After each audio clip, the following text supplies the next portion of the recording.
1408 by Stephen King, as well as the ever-popular Premature Burial. Every writer of shock/suspense tales should write at least one story about the ghostly room at the inn. This is my version of that story. The only unusual thing about it is that I never intended to finish it. I wrote the first 3 or 4 pages as part of an appendix for my on-writing book, wanting to show readers how a story evolves from first draft to second. Most of all, I wanted to provide concrete examples of the principles I'd been blathering about in the text. But something nice happened, the story seduced me, and I ended up writing all of it. I think that what scares us varies widely from one individual to the next. I've never been able to understand why Peruvian boomslangs give some people the creeps, for example, but this story scared me while I was working on it.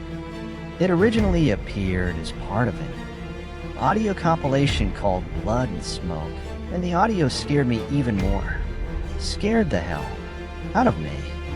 But hotel rooms are just naturally creepy places, don't you think? I mean, how many people have slept in that bed before you? How many of them were sick? How many were losing their minds? How many were perhaps thinking about reading a few final verses from the Bible in the drawer of the nightstand beside them, and then hanging themselves in the closet beside the TV? In any case, let's check in, shall we? Here's your key, and you might take time to notice what those 4 innocent numbers add up to. It's just down the hall. 1. Mike Inslin was still in the revolving door when he saw Olin, the manager of the Hotel Dolphin, sitting in one of the overstuffed lobby chairs. Mike's heart sank. Maybe I should have brought the lawyer along again. After all, he thought. Well, too late now. And even if Olin had decided to throw up another roadblock or two between Mike and room 1408, that wasn't all bad. There were compensations. Olin was crossing the room with one pudgy hand held out as Mike left the revolving door.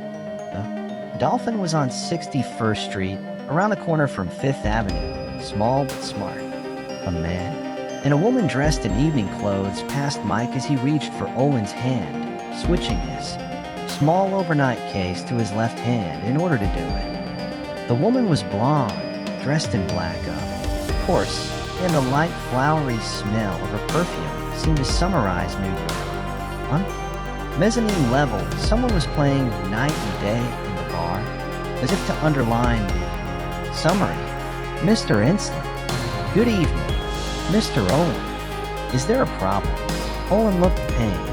For a moment, he glanced around the small, smart lobby, as if for help. At the concierge's stand, a man was discussing theater tickets with his wife while the concierge himself watched them with a small, patient smile. At the front desk, a man with a rumpled look only got after long hours in business class was discussing his reservation with a woman in a smart black suit that could itself have doubled for evening wear. It was business as usual at the Hotel Dolphin.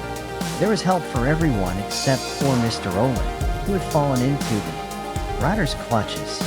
Mr. Olin, Mike repeated to Mr. Inslin, could I speak to you for a moment in my office? Well, and why not?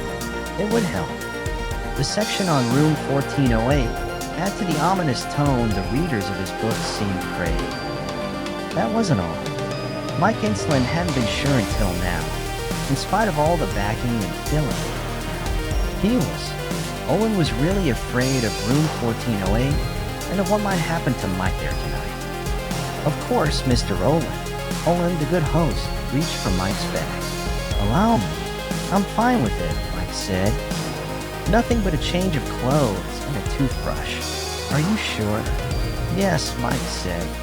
I'm already wearing my lucky Hawaiian shirt. He smiled. It's the one with the ghost repellent. Olin didn't smile back.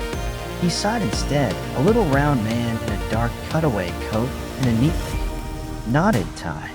Very good, Mr. Inslin. Follow me. The hotel manager had seemed tentative in the lobby, almost beaten. In his oak-paneled office, with the pictures of the hotel on the walls, the Dolphin had opened in 1919, Mike might publish, without the benefit of reviews in the journals or the big city papers, but he did his research. Olin seemed to gain assurance again. There was a Persian carpet on the floor, 2 standing lamps cast, a mild yellow light. A desk lamp with a green lozenge-shaped shade stood on the desk, next to the humidor. And next to the humidor were Mike Inslin's last 3 books, paperback editions of course, there had been no hardbacks. My host has been doing a little research of his own, Mike thought. Mike sat down in front of the desk. He expected Olin to sit behind a desk, but Olin surprised him. He took the chair beside Mike's, crossed his legs, then leaned forward over his tidy little belly to touch the humidor. Cigar, Mr. Insulin? No, thank you. I don't smoke.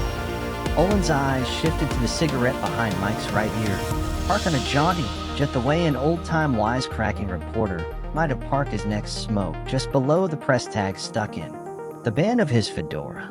The cigarette had become so much a part of him that for a moment Mike honestly didn't know what Olin was looking at. Then he laughed, took it down, looked at it himself, and looked back at Olin. Haven't had a 1 in 9 years, he said. Had an older brother who died of lung cancer. Quit. After he died. The cigarette behind the ear. He shrugged. Part affectation, part superstition, I guess. Like the Hawaiian shirt. Or the cigarettes you sometimes see on people's desks or walls. Mounted in a little box with a sign saying break glass in case of emergency. Is 1408. A smoking room, Mr. Olin? Just in case nuclear war breaks out. As a matter of fact, it is. Well, Mike said heartily, that's one less worry in the watches of the night. Mr. Olin sighed again, but this sigh didn't have the disconsolate quality of his lobby sigh. Yes, it was the office, Mike reckoned. Olin's office, his special place. Even this afternoon, when Mike had come accompanied by Robertson, the lawyer, Olin had seemed less flustered once they were in here. And why not? Where else could you feel in charge, not in your special place? Olin's office was a room with good pictures.